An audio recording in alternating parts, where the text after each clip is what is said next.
Ladies and gentlemen, fight fans all around the world, we're going to talk some boxing. You know, a scenario came across in my mind.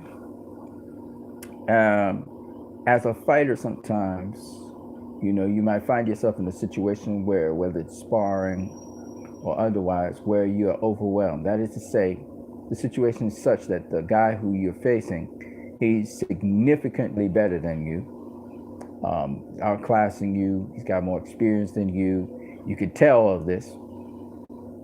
So you're outmatched, you're outgunned. And let's say that you get into a real situation, whether it's amateur or pro, where you're in a fight like that. How do you summon the will to win that fight, not just get by? And two, the second question is, how do you keep your focus? All right, whether it's someone who is quicker than you or somebody who's more elusive than you, has better defense than you, how do you proceed in a situation like that? So I throw that question out to everybody, and at the same time, I want to give you my little 2 cents or 3 cents about when you have to face a situation like that. They call it adversity. What do you do? Well, the first thing that it gives you an opportunity to do, in my personal opinion, is work on your fundamentals. So if you're hopelessly behind in a fight, um, the one thing you can do is moment by moment, round by round, look for moments when you've achieved success sticking to your fundamentals. So that's the one very important thing. So the other person may be really well advanced of you, but if you're working on your fundamentals in terms of your defense and keeping your defense tight as possible, you might get stopped, you might get dropped, but you're working on your game, because a lot of fighters mentally, they gave up on the fight after they've been outclassed for they tried this, they tried that, they tried what they knew, and it didn't work. uh, Most fighters give up, but the heart of a fighter is, I'm talking about in competition, I'm not talking about in sparring. The heart of a fighter is to look for things that you're achieving small successes in, I believe, and work on that, and try to learn from the experience of what you're getting. Because a lot of us, a lot of us have received punches. A lot of us, some of us, have gotten good beatings. But what kept you going? What kept you continuing onwards? That's the same sort of mindset you have to have. Now, how do we get to a win? How do we proceed to winning? Well, the first thing you need to understand is what that person has done to you, say, for instance, in the first round, because everything is always going, you go round by round, moment by moment. So I think one of the things that you could hold on to is, if you get some ear or space, or you get the opportunity, is to figure out, or at least your corner, listen to your corner, and if they have figured it out, if they haven't figured it out, then you're still in that quandary. But while you're in the puzzle, the idea is to stick to the things you know and continue to do them. One of the things that works in any fight, I would advise anybody, is going to the body. Now, that's not easy because you can get countered up top. If you've not had a lot of experience in boxing, getting hit with shots, especially if you haven't sparred a lot, depending on the caliber of opposition, when you're getting hit with shots, it could deter you from going to the body, because a guy hitting you a shot up top all the time, attacking you at will, could stop you from going to the body. But if you can, that's one of the fundamental things you should do. Again, stick behind your jab. Make sure your defense is nice and tight, whether you have a high guard, two guard, peekaboo, whatever it is. You can work on your footwork. You don't have to, like a lot of guys always go with one strategy, one plan. I mean, if the game plan is to pressure a fighter, that's one thing. But I've seen guys like Danny Garcia, I've seen guys who are pressure fighters back up. Even Iron Barkley, I saw him do that once or twice. Back up and not pressure fight the guy, and just see first of all what the guy's doing. A lot of chances you will have to beat a fighter is based on your observation. It's based on what they're doing. You have to watch to see what they're doing. Shout out Intangible Boxing News. Intangible boxing you says, if you are outmatched, throw low blows. Okay, that's one way to reset. Yeah, that's one way. It depends on the style you're facing, of course. If the guy is staying low and he's a pressure fighter and he's pressuring you, it's going to be harder to throw low blows. But maybe you can, tie him up, buy some time if you know how to clinch. It depends on what knowledge you know, of course. Um, and if you can do it well, because you can know something, but you can't do it well. But you have to buy yourself some time so you can observe what is actually happening. So you can give your coach or your trainer or your corner some information, and then they will give you an information because it's a team, it's teamwork, it's a sort of people cooperating with one another to get the best possible result. Your coach or trainer, even though he may be training you, he's like that extra in the actual fight. He's like an extra pair of eyes, and he's the one to remind you of the game plan and to show you what you need to do. But in an overwhelming situation, sometimes the trainer or coach in the least ideal situation doesn't know what to do, in which case now it's up to you. Now, guys who've been able to solve or figure out the challenge ahead of them have had a significant amount of experience and then have the technical ability to do so. But sometimes you don't have the technical ability to do so. So what do you do in those moments? In those moments, it's all about moment by moment achieving and getting small successes, right? If you can't go to the body because the guy's protecting his body well, maybe staying low, depends on who you're facing. Then you go to your next option: footwork, spacing, defense. So you can work on your defense. Sometimes that's all you can do because you're not landing anything because the guy's very elusive. So you got to wait for the guy to come to you, and you just have to work on your defense, make sure he don't land stuff on you, and then now you got to work on other things. So sometimes it's not, because boxing's a thing. A lot of people think about boxing in terms of throwing punches and winning rounds, but to get to that point where you even win rounds, to get to that point where you're even throwing punches and succeeding, involves various things that you have to work on in your game. Whether it's your footwork, I don't care what style of boxing it is, you're going to have to work on your footwork.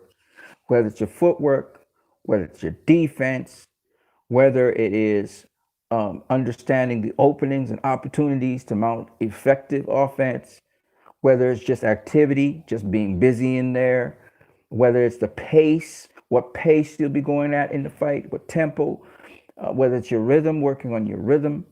There's so many different things and different facets that are in boxing. And when you're in an overwhelming situation, just clinging on to one or two of those facets, make it a little bit more difficult for your opponent because he's more experienced, and maybe raising the eyebrow of your opponent. Oh, I can't hit this guy as easily as I thought. One of the things, remember, in boxing is to get under punches. So anytime you find that, unless you're the taller guy, and even if you're the taller guy, you want to change levels and be at his level, the guy you're facing. But one of the key things, whether you can infight or not, is to protect your vital organs, your spleen, your liver, your chest, your head. Okay? So you have to protect those parts of your body. And that's the foremost thing of defense first. If the guy can't even hit you, no matter how hard he is, he can't hit your vital parts at least. He may be hitting you, but your vital parts. Then you have a greater chance of winning the fight. And it's not about survival, it's about working on things. And it might come down to survival sometimes.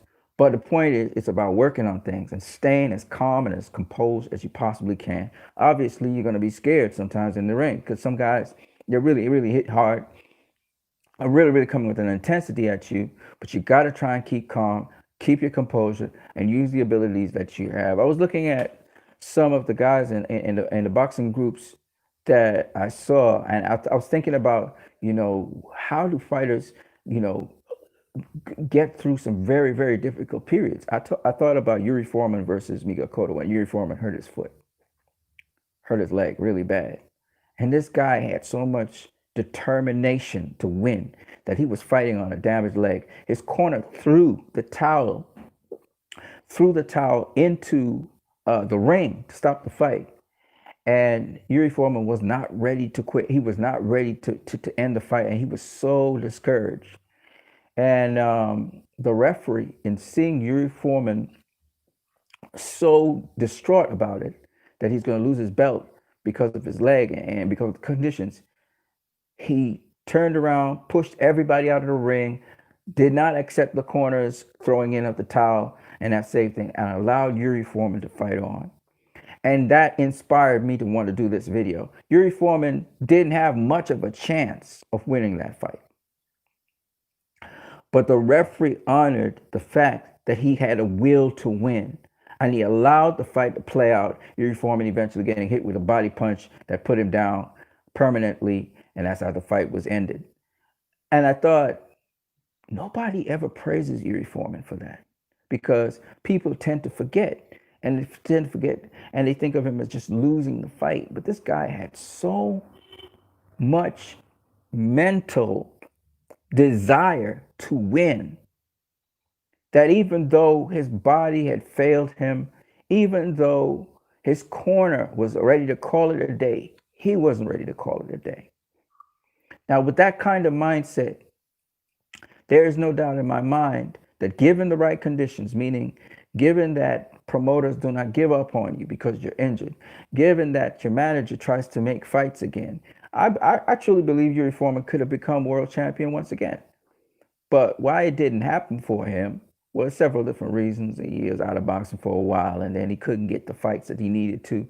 Nobody wanted to face Yuri Foreman for a long time, because they knew he was a tough challenge, healthy. And it's kind of sad because that's how boxing's always been.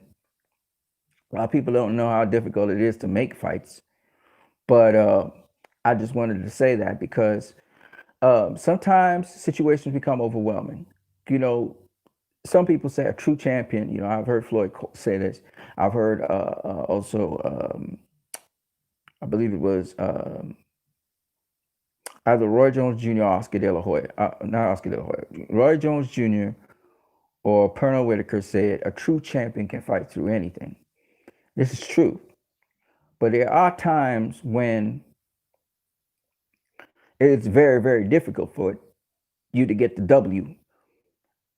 But if you keep on plugging, remembering that it's just small successes, small little things you're working with, especially if you've never been there and you've never been tested like that, those small little situations, those small little things, they add up. And all you want is a small success somewhere. And that can breed bigger successes and bigger successes. So the nice thing about boxing is it's not how skilled you are that determines the win. It's not even that you are somebody who's the most experienced. The guy might be most experienced. He might even be overwhelmingly skilled, have a great heart and everything.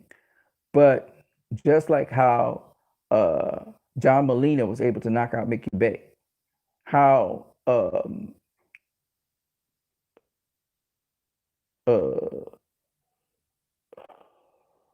James Toney was able to knock out Michael Nunn, right? Some of the most uncanny things have happened in boxing. Of course, those guys are way above the level, but I'm just trying to inspire people who may be out there doing the sport of boxing and stuff, that you too can have success. And maybe you don't win the fight, but it's a great learning experience for you, and it helps you mentally, etc., to stretch yourself. Or maybe you do. Maybe you do win the fight because you stuck with it, because you kept trying to perfect whatever you were trying to perfect and stay in the fight somehow, some way. So I thought that was something worth talking about. I mean, I think about Mickey Ward when he beat Arturo Gatti. Arturo Gatti obviously was the better boxer. But Mickey Ward, he was able to make the fight his fight. And because Arturo Gatti kind of let him in through the door, it ended up being one hell of a bloodfest. But at the end of the day, Mickey Ward's hand was raised. So you can be outgunned, outmuscled, outskilled, out everything, and still end up with a win. I was thinking of also another fight that was kind of uncanny where the boxer actually won the fight. And I think I constantly go back to the Rocky Marciano fights, the several fights where the guys who Rocky Marciano faced, obviously they were superior boxers to him. And he dug it out, and mentally Well, of course, he more kept himself in those fights because he was working the body. But again, he kept himself in the fights, and he was able to get the win through KO. He stopped those great fighters.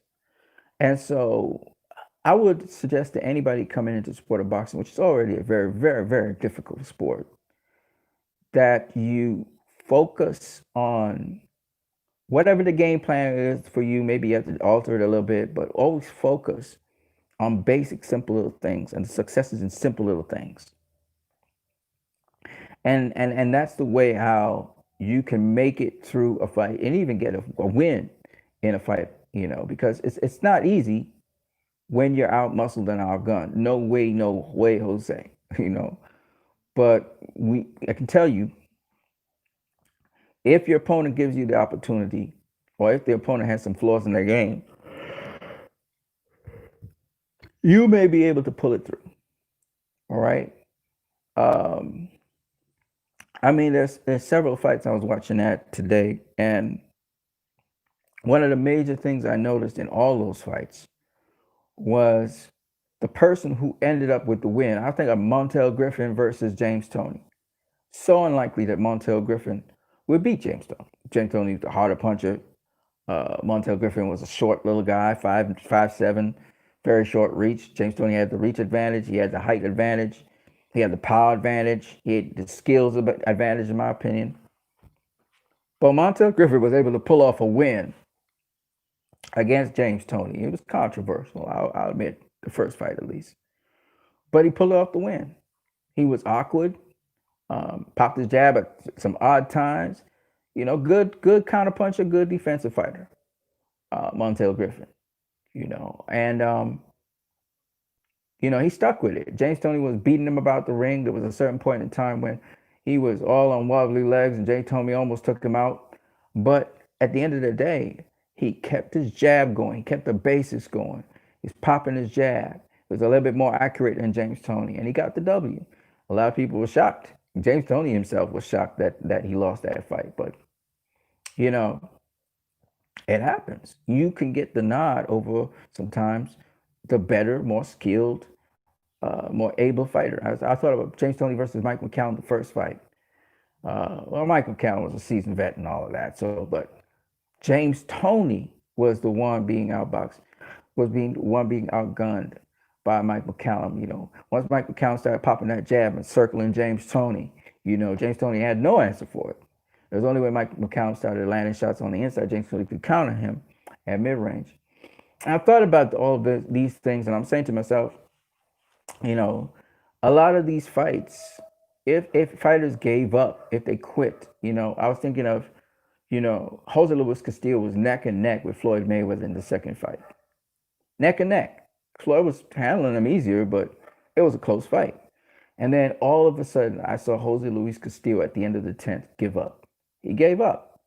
And the 11 and 12 easily went to Floyd. And I thought to myself, what if he didn't give up? What if he stuck with it? What if, even though what he was doing wasn't working, he just stuck with it?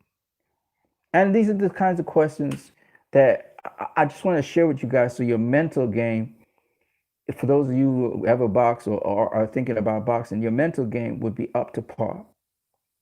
Stick with your game plan. It may initially not be working. Maybe it doesn't even work for 11 or 12 rounds, or 14 or 15 rounds. But at some point, it might kick in and it might work, especially if you're doing the right things, going to the body. If you're doing the right things and using your jab, staying with your defense, using your feet the right way, whether you're an inside fighter like Derevchenko or inside fighter like Henry Armstrong, it's still your footwork is very important. It doesn't matter. A lot of people feel that inside fighters or mid-range fighters don't have footwork.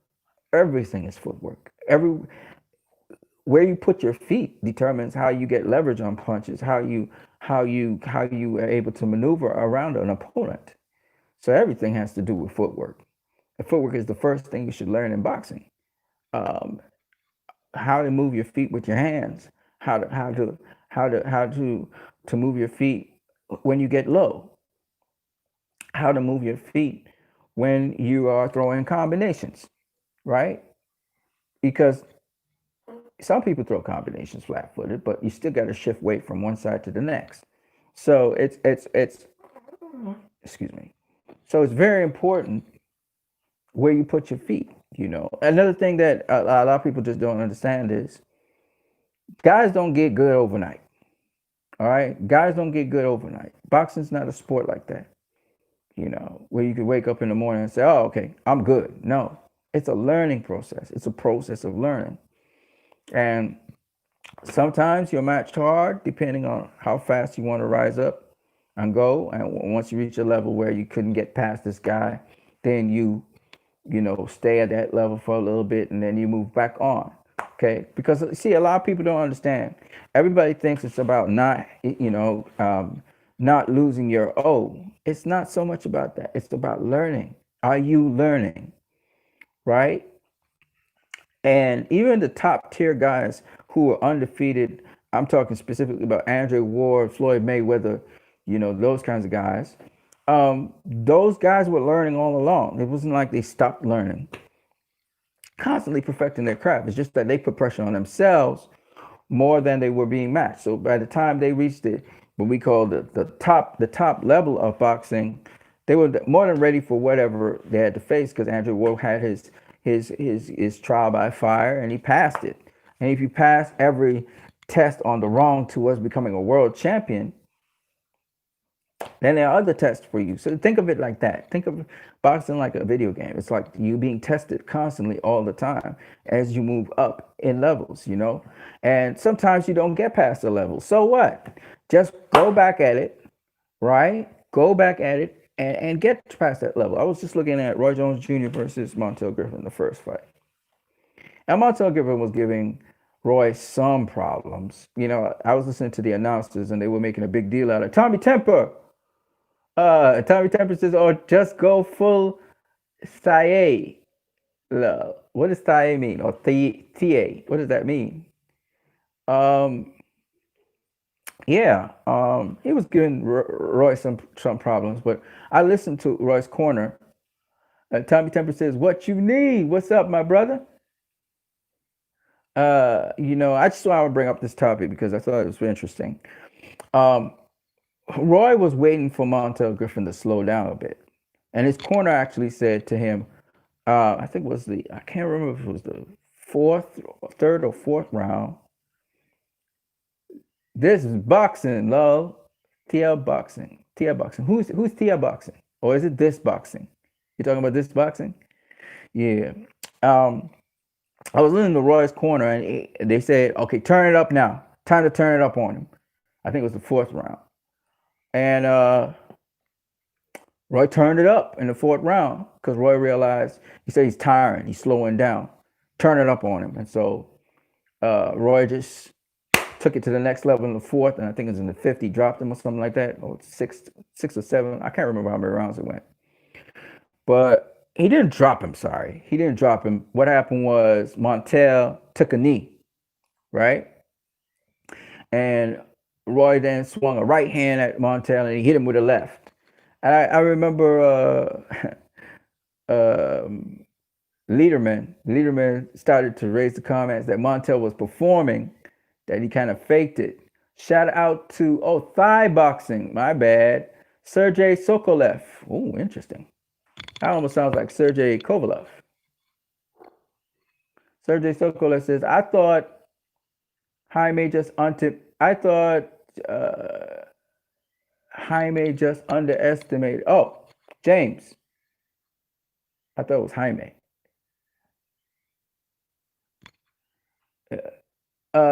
Sergey Sokolev says, "I thought that James just underestimated Montel Griffin in preparation for the fight, like Roy Jones right after he defeated John Ruiz. I'm a number. I am a number one. I am number one. So try harder." All right. Tommy Temper says Thailand boxing. Shout out to Thailand boxing if that's what you want me to do. Um, but yeah, I looked at when Roy stepped it up on Montel Griffin, and he put some pressure on Montel Griffin, and He was getting the results that he was looking for. And it's interesting, he caught him with an overhand right. And that's what really stunned him. And then he caught him again and again. And he didn't even use any left hooks in that first fight. But that wasn't the point. The point was Montel performed exceptionally well against Roy Jones Jr. to carry it that far. And some people were actually impressed that Montel could do so well against Roy. And Roy was smoking through everybody. And Montel was a short guy. But of course, defensive, he dip, he duck, get under the punches, you know, snap back, get out of the way of the punches. Very good defensive fighter. Um, and he actually won the fight. Why did he win the fight? He got off a DQ. I thought he performed as well. I agreed with Harold Lederman that he performed when he went face down, and then he looked up at the ref when he face down. He was like, he performed so that it would look like he can continue, and the ref disqualified Roy. To which Roy was like, cool. He was like, you know what? Guys robbed me in the Olympics, robbed me now. It's cool. It's cool. You know what I'm saying? But Montel Griffin never beat Roy Jones Jr., and he proved it coming back anyway. But the point is not that. He persisted, stuck with his game, even when he was hurt. He stuck with his game. He went down the knee, which was a smart thing to do. Again, very smart. Montel was boxing pretty smart. And by his little performance, he actually got the nod. He got the win. So what I'm trying to say is, no matter who it is you're facing, you might be facing supposedly the most unbeatable guy in the world, and you can still get a win over that person if you do little things. Little things make a difference, So I think about that all the time.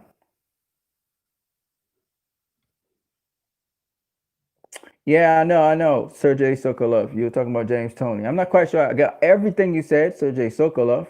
Sound like Sergey Kovalov, but nonetheless. I don't think James Toney underestimated Montel Griffin at all because they had a rematch and Montel Griffin beat him again. I don't think he underestimated him. I just think that James Toney, has a particular style. Montel has a particular style. And depending on how you view the rounds of the fight, because if it go to the decision, if James Toney didn't knock him out, anything can happen. If you don't take a fight into your own hands, anything can happen, right? You're at the mercy of the judges. So the best way, the most concrete way to take out an opponent is to knock him out. Okay, so that's how that went. Renier Lisa says, maybe taking advantages of your advantage. Let me see what I say. Maybe taking your advantages and play the game to win your chances. Okay, let me try that again. So maybe taking advantage of what you're good at and play the game to win. You have to take chances. Yeah, sometimes you have to take risks. Oh, absolutely, 100%. But I believe in calculated risks. Renier Lisa, hope I'm getting your name right.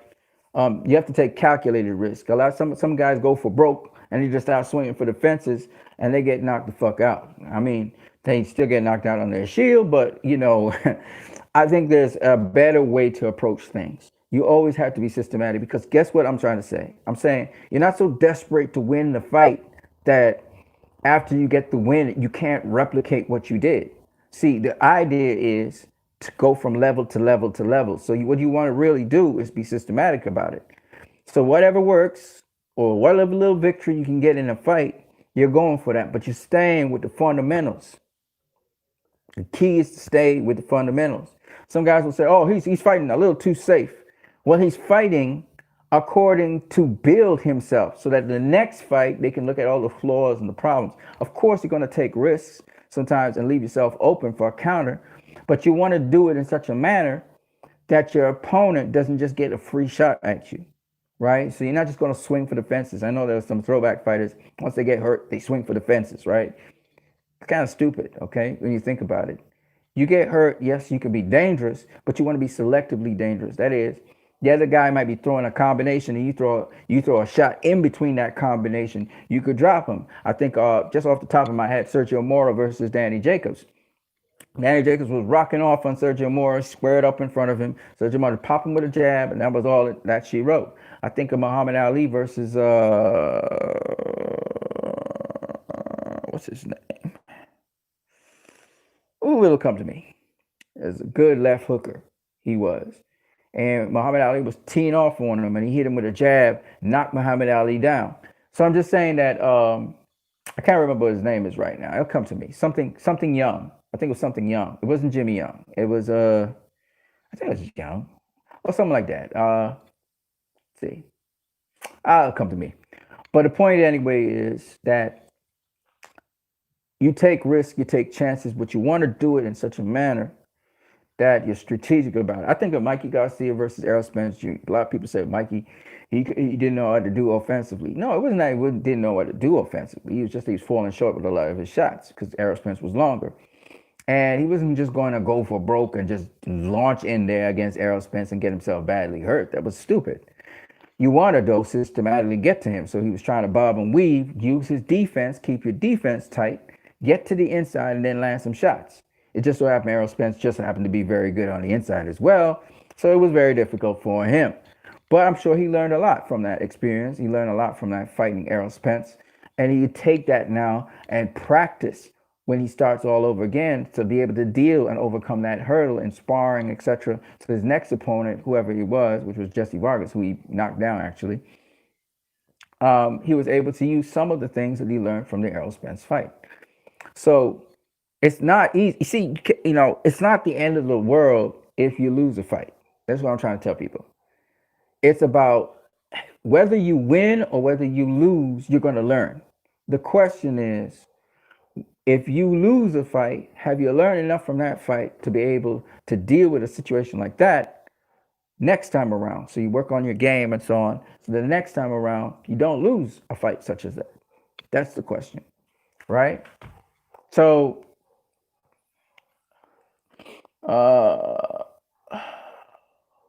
Renee was saying going for broke is good. For example, fighting Floyd. In my opinion, fighting him by points has more chances to win rather than trying to kill him. I absolutely agree with you there, Renee, Lisa, on that, because you're not going to beat Floyd by knocking him out. That's the whole point. Floyd wants you to load up. Floyd wants you to try to knock him out. That way, you're not really, your game plan, you have no other game plan, right? You have no other game plan. Sometimes it's just landing soft touches, just soft punches on him, just locating him. Touch him here, touch him there. Sometimes it's just about making him miss, making him get frustrated, making him throw his shots. Yeah, he's very patient and control, but if he's not landing nothing and you can get one or two shots in on him, you might actually win the round. So the idea is,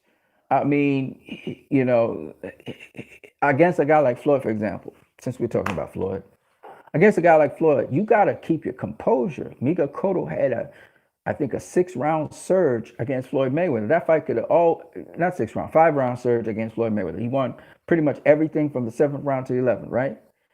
And he could have won that. He could have drawn that fight had he won the 12th. Possibly even gained it by split decision. Why? He kept his composure.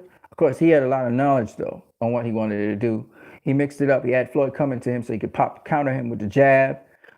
He pressed Floyd at times, smart pressure. Sometimes he eased off the pressure to fight in the center of the ring, be turning. Then he would bring that relentless pressure, and he started to apply that pressure really in an intense way from round 5 onwards. And Floyd, in many respects, pulled that fight out because he got the 12th. But honestly speaking, Cotto was coming for him, And even when Floyd rocked Cotto in the 12th, Cotto still kept coming. So right down to the final bell, he kept coming. So I'm just saying that when you fight your fight and fight to the best of your abilities, the key to doing well or even beating a guy is, one, you got to try to keep your defense tight. Staying basic if you got to. Another thing, if you are capable of doing it, if you have the skill set to do it, is mirroring your opponent. So whatever your opponent do, sometimes you don't know how to figure out the opponent, mirror him. If he goes low, you go low. If he throws a hook, you're looking to roll under the hook, but you're going to throw a hook too. Mirroring your opponent, mirroring their behavior, their attributes, and what they bring to the table. You know, Renier says, he says, just my opinion. Shout out to Renier Lisa. Yep, I agree. Yeah, I agree with you, brother. In your opinion, sir, what about you, sir? What would you do to defeat, for example, Floyd Mayweather? Well, I don't have the skill set to defeat a Floyd Mayweather, but a game plan to beat him?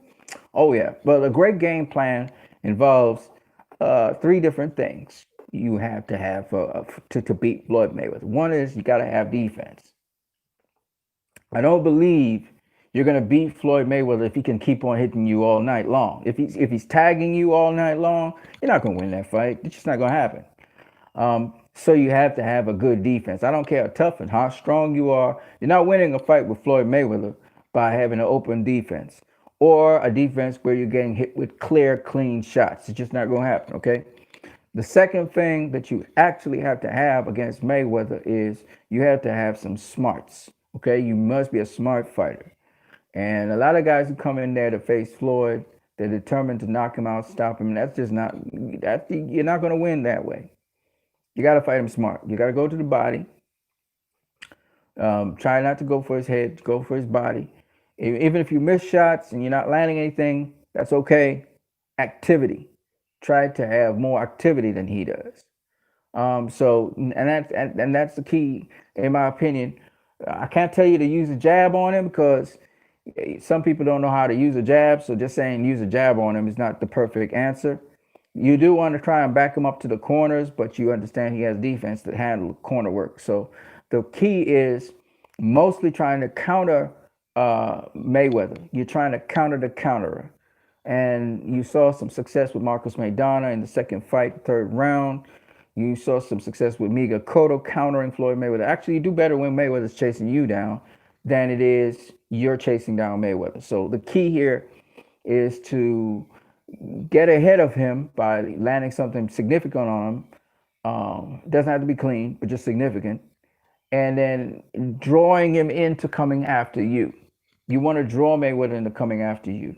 Now, let me just say the guys that Mayweather walked down, he was very successful against Shane Mosley, Zab Judah.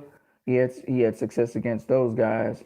So and especially when he hurts you, like with Robert Guerrero, he hurt him in the eighth round. And he started walking him down. He even walked down a huge guy like Victor Ortiz, who could hit like a mule. He was walking him down. So uh, you got to know what you're doing. If he's gonna be walking you down, you got to set traps for him and, catch him because he's very strong. He can take quite a punch. Okay, and we saw it against Miga Cotto. He was walking through Miga Cotto's jabs to get to Miga Cotto. He busted up his nose, and so I'm just saying you have to be able to if you're gonna beat a guy like that, you don't have to be smarter than him, but you got to be smart. You got to make him kind of underestimate you somewhat. And you have to be flexible enough to be able to mix up your game, to walk to him at times, to make him come get you at times. And you should be proficient enough in all areas or all ranges. So you should be able to go get him on the outside or box him a little bit on the outside. You don't have to be as good as he is. You have to be able to fight him and fight on the inside. You don't have to be as good as he is on the inside. You're just mixing it up. You're switching from one thing to the next. That's the way how you can beat Mayweather. That's the way how you beat Mayweather. So guys like Pernell Whitaker, they would have a pretty good time with Mayweather because it won't be easy for him to hit Pernell Whitaker, and he's gonna have to go chase down Pernell Whitaker for sure. You know, Whitaker's not.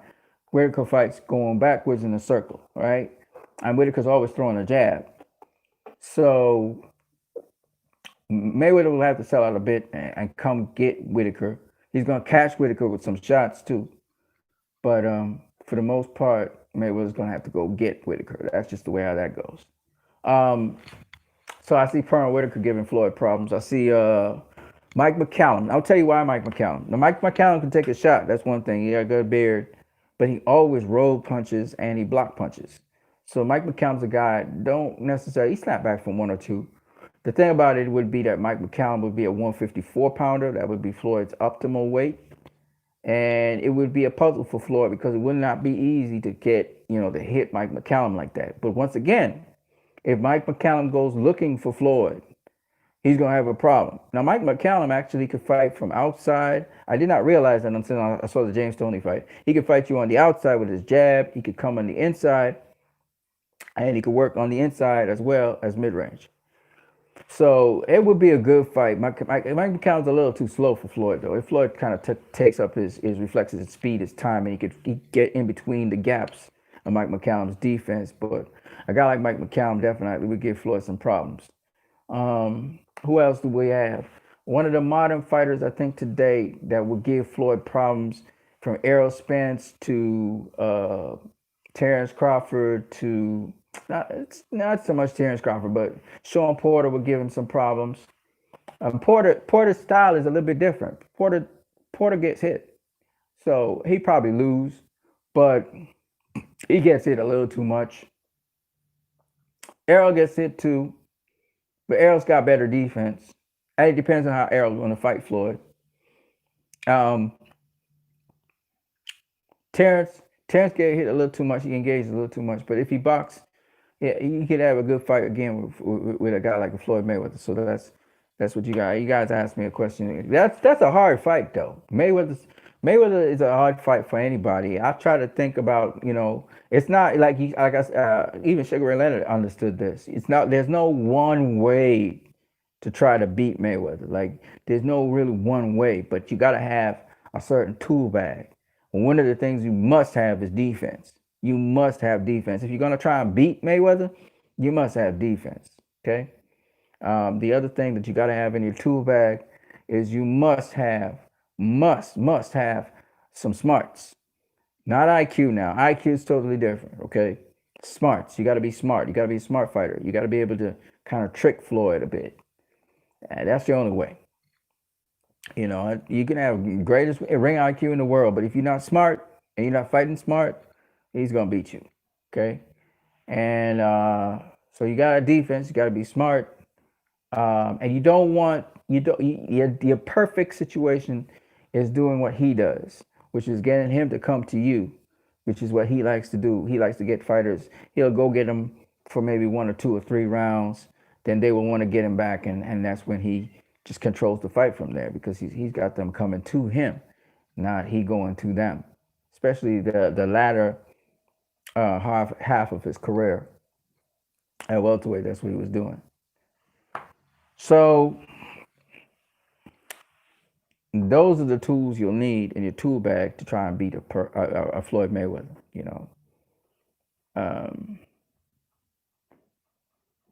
Let's see what you guys are saying. Okay, we got different people. We got Texas Boy, etc. So Sergey Sokolev says, I think Floyd better fight in Joe Calzaki's style. It's shape-shift his shoulder, roll into an anchor. Floyd adapts, not that fast. It takes 3 or 4 rounds. You can see it while he fights against Zab Judah. Joe Calzaghe was a busy fighter, so that works in his favor, throwing a lot of punches. Once he could be that busy against Floyd, I think that could be something that works in his favor. Yeah, he's southpaw too. Not necessarily works in his favor because Floyd handles southpaws just as good as orthodox fighters. The problem with Joe Calzaghe is he still gets hit. He gets hit. He does have a nice offense in the sense that, let me explain what I mean. Calzaghe's smart. He's a smart fighter. He's not one of them joke fighters. He throws a lot of feints. And he'll feint you one way and then come with a combo another way. So he might feint you to the head and come with a combo to the body. But he comes in combos, which is really interesting. A guy like Floyd, who's a defensive, he's got really good defense. It's going to be harder for Calzaghe, but I could see activity if Floyd doesn't slow down Calzaghe. That's another thing. And they got to be at the same weight, obviously. But because Calzaghe wasn't anywhere in Floyd's weight class. He was like super middleweight. And the thing with Calzaghe that made him what he was his speed, his quickness, but also his feints. Like Kazaki would feint you one way to get you to do what he wanted you to do. So that was the interesting thing about Joe Kazaki, and that's how he was able to take over the fight against Bernard Hopkins, even though it was a highly disputed fight. I thought Hopkins won it, but nonetheless. And then he took over the fight with Roy Jones Jr. In the beginning, he fell prey to ducking right into the right hand that Roy Jones Jr. feinted him and set him up with. You know, but again, Kawasaki's style is a come forward style. That's perfect for Floyd. He will he'll land punches in between Kawasaki's punches, and that probably slow down Kawasaki's output. But if Kawasaki smart and he starts to let Floyd come to him, his speed advantage, especially his combo speed advantage, might work in his favor if he could just like kind of counter Floyd, kind of like Sean Porter would counter a guy. You know, just suddenly he's on the back foot and then suddenly he just is offensive all of a sudden. I think that might work in his favor. Kazaki didn't really throw unorthodox shots from weird angles. He didn't really do that. It was just more of a overwhelm you with punches, but he was more orthodox. So that's another thing that, even though his footwork was pretty good, he was more of an orthodox fighter, in and out orthodox fighter. So, you know, if you got really good timing, you could catch him coming in. But his style would give Floyd some problems, definitely, because he had a hell of a chin, even though he got decked. And he did learn from his experience. You know, you get caught a couple times and then he would adjust. Floyd, on the other hand, you know, he's a problem in the sense that, like I said before, you got to have defense. And the moment Floyd realizes he gets a punch in, he gets his jab in on Kawasaki or his lead right, that's it. I mean, the fight's over. It don't matter what Kawasaki do. You know, Kawasaki probably miss 100 million punches.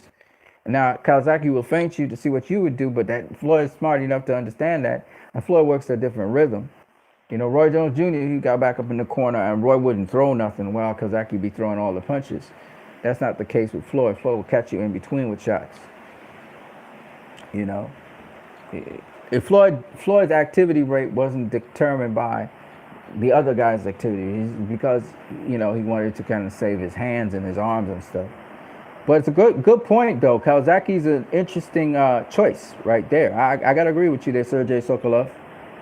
Boxing Monster, what's up, Boxing Monster? Texas Boy says, Texas taking over boxing. I hear you, bro. The Charler brothers, Caleb Plant, Aerospans, I hear you. Sergey Sokolov says, I also think Erislandy Lara going to handle Mayweather. Nah, Erislandy Lara would not handle Mayweather. Great boxer, Erislandy Lara, but his main defense is his feet. He can fight at any range, but here's the problem that Erislandy Lara would have with Mayweather. Even though I do agree with you in 2 points. One, Erislandy Lara would make Mayweather come to him. Or he might try to dog him, walk him down, then change his mind and decide, okay, I'm going to box him on the outside, right? But Erislandy Lara would make Mayweather come to him, so that's a good point. He's not afraid to make Floyd chase him and use his range. And two, Erislandy Lara is not the smartest boxer I've seen, but he does fight smart. He's not the smartest guy. I looked at his fight against Jared Hurd where he got dropped. I'm going to tell you why he lost to Jared Hurd. He's trying to go totally gotten on to him and found the range he needed to find. See, that's another risk you do in boxing. See, that's why I told you you're not that smart. You don't just go out there and try and bang with a guy and then you try to establish range after that. He's done already zoned into you. He knows what his range is. You give a guy his preferred range, it don't matter after that. You lost the fight because he's going to always find his preferred range. What Erislandy Lara should have done in the beginning was box Jared Hurd. Box him from the outside, circle him, do his thing, and box him. Frustrate him, wait for him to tire down, then take it to him on the inside, right? What you want to do with a fighter, and again, it's a smart thing to do, is get them to slow down. Once you slow them down enough, see, what you have to understand is a boxer might have power from round 1 to round 12, but the more the fight goes on, is the less consistent his power will be. I would look at Michael Nunn versus Iron Barkley. Iron Barkley was trying to hit. There was a certain point where Michael Nunn was like just clowning Barkley because Barkley couldn't no longer add his power. By round 8, Michael Nunn was working the body as well as a targeting outside. Barkley was trying to do the same thing, but Nunn was just tagging him up with those left uppercuts, right? And the thing about it was, Even though Michael Dunn did a lot more headhunting, the point behind it was that Barkley was tiring.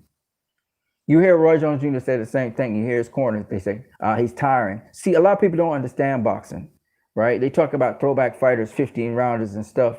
And I think one guy he understood that Thomas Hearns didn't really have the greatest stamina in the world at welterweight. And that makes sense. He was compromising his weight and everything. And so a lot of people talk about, oh, it's 15 rounders back in the day. Yeah, but how many fighters made it to 15 rounds?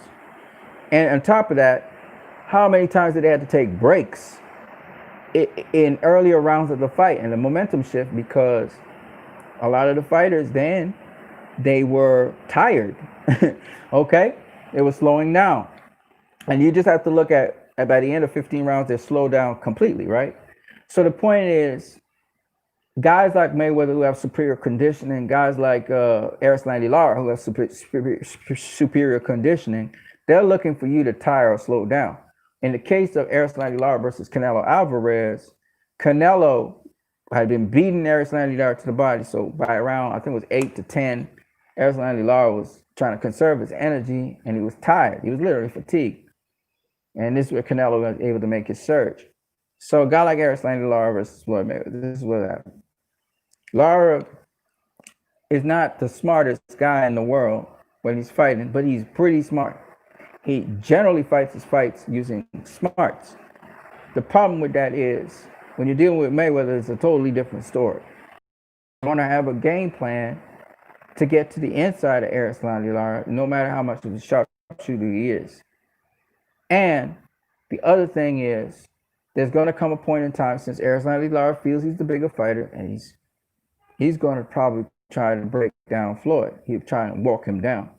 So Arislandi Lara is a perfect choice again for a smart fighter who will try to get the other guy to come find him. All right. Especially Floyd's shorter and he's less long. When Floyd starts to display his skill set where he can bang with Arislandi Lara on the inside, particularly on the inside, I think Arislandi Lara will change up his game. So that's why I said, if Arislandi Lara feels like he's the bigger dude, right, at some point he's going to try and walk down Floyd.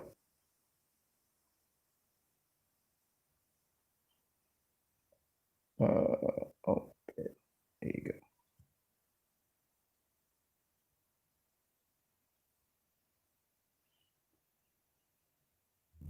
Joe Kazaki and Arislandi Lara are good, two good names you just mentioned. Sergey Kovalov. Sokolov. Sorry, my bad. Texas boy says Floyd has bad knees now. Yeah, but he's older. Texas boy says Floyd should give Errol a fight. Nah, he's retired, man. He ain't coming back. Not to fight them young Hunt Bloods, man. They're the next. Texas boy. I don't know how this got to be Floyd. So my point anyway is, if you're outgunned, if you're outworked in boxing, right? If you're outgunned, you're outworked, what can you do to win the fight? Or small things, working on your craft, small things to keep you mentally into the fight. Because the key is to keep yourself mentally in the fight. And I remember Coach Barry Robinson saying, "Small things, all things." That's the key sometimes in fights. I remember this fight as well. Um, Alejandro Gonzalez versus Kevin Kelly. Guys, go watch that fight. Kevin Kelly, obviously the much more skilled fighter, southpaw, knockout artist. Alejandro Gonzalez, basic jab, And boy, that boy kicked Kevin Kelly's ass. He kicked his ass. He was the first guy to give Kevin Kelly a loss. And nothing flashy, nothing really big, just fundamentals, going to the body. Kevin Kelly was tagging him like crazy. Didn't have the greatest defense in the world, but he was tough. And he made it through, and he accomplished something that had never been accomplished before, defeated the undefeated Kevin Kelly. These things can happen. I think of Marco Antonio Barrera versus Prince Nassim Hamed. Prince Nassim Hamed was tearing through everybody, beating everybody until he faced Marco Antonio Barrera. Barrera's not the flashiest guy in the world. kept the fundamentals, kept the jab. I think the jab was the main thing that really was messing with Nassim Hamed, and he beat him. He beat him. He beat him bad, right? So a lot of times people think that certain fighters are just on this high plateau, and we all know that Mayweather, he doesn't necessarily parry the jab. He will roll the jab, he'll block the jab, he'll deflect the jab, but he doesn't really parry jabs, right? Mainly because I guess of his defense, right? So this hand doesn't need to parry away a jab. But having said that, um, a really good solid jab pushes him back sometimes. Okay, now he will slip the jab, whatever, and he might slide in under the jab. He might do all kinds of things to the jab and neutralize the jab. But if you got a good solid jab, you can push him back with it sometimes. Of course, he can get smart to it and then adapt and change to suit. And so when I was looking at Roy Jones Jr. versus Virgil Ortiz, for example, and Virgil Ortiz was just killing Roy with the jab. He was hitting him jab to the pit, jab to the body. And then Floyd caught on to that Virgil, not Virgil Ortiz, what the hell am I saying? Virgil Hill.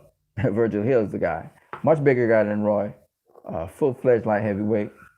Now Virgil Hill was killing him with the jab until Roy decided to counter that jab because, like I try to explain to people, you can't be too predictable. If you just keep on throwing jabs at a regular rate, the guy's going to time you. And so Roy started timing Virgil Hill's jab and countering over his jab. And then what put Virgil Hill down, he never expected it, was when Roy countered him below his jab because he had been countering him over his jab. Virgil Hill had been changing levels, going low and trying. And Virgil Hill was about to change levels, go low with a jab, and Roy hit him in a really weird timing. He hit him with a right to the spleen area, real quick, nice sharp. It's in and out. He threw the right to the spleen and he was out. And I remember Virgil Hill was like in excruciating pain because he was just about to throw his jab. At the moment, he geared up. You can see, and he actually, after Roy hit him with the jab, he still extended out, so you can understand how that muscle must have cramped up and spasmed spasmed out like really badly. So he was just in excruciating pain after that because he was actually going to throw a jab when Roy hit him. The timing was just perfect, and that was that for him. And it reminded me that, even guys who are considered expert jabbers, sometimes they say, well, throw the jab. And they say, this guy's just out jabbing you and he's just beating you and he got such a good jab. And listen, that doesn't mean that you won't win. Doesn't mean that you don't have a chance. But once again, you got to use your observational skills. You think of Sugar Ray Leonard versus Thomas Hearns. Leonard didn't know what to do to beat Hearns. Leonard did something that he didn't even know. Like he instinctively started to put up his two guard and try and trap Hearns and stuff with his two guard and walk to him. Leonard didn't know what to do to face Hearns. Now we know what to do with a fighter like that. We've seen it with Marlon Sterling. We've seen it with several fighters who use the two guard. But before that, Leonard had no clue. He had never fought nobody with no two guard walking to them. He just kind of found a way, right? That's why people say, it was such a great fight or whatever, because that was not part of Leonard's repertoire. He wasn't known for putting up two guard and walking to guys. But he figured it out, right? And my point being, sometimes if you give yourself enough time in a fight, you might just figure out a way that you never learned. You never trained in doing this thing, but you just do it. So you just never know, but you have to be able to keep yourself calm. You have to be able to try and figure out, okay, but looking and observing what the fighter is doing, and then you never know. You might just come up with a way to neutralize that, okay? So I say all of this just to say this major point, that in boxing, it's the mindset that is very important, because that's what will prepare you for better things. And if you could solve the equation or solve the problem inside that square circle and prevail with somebody who was dominating you from almost start to finish, that's a huge leap for you, because then anything is possible in that ring. So I just wanted to leave you guys with that, because You know, a lot of people feel that it's just skills and skills alone. I never said that skills and skills alone is what makes a winner a winner. A perfect example is Rocky Marciano, who was a winner, and he didn't have nowhere near the skill sets or the skills or the abilities of the guys that he faced at the top tier level. But at the same time, it must be a learning experience. You must be able to learn from it. You shouldn't be the same. You shouldn't have the same skill sets. You should be able to progress as a fighter and become better and better, regardless of whether you win or lose. So that's what I got for you guys. That was 1 hour of talking about what do you do if a fighter is overwhelming you and he's got better skill set and everything. Everything he's better than you in, right? I'm gonna catch you guys later on What You Need. Peace.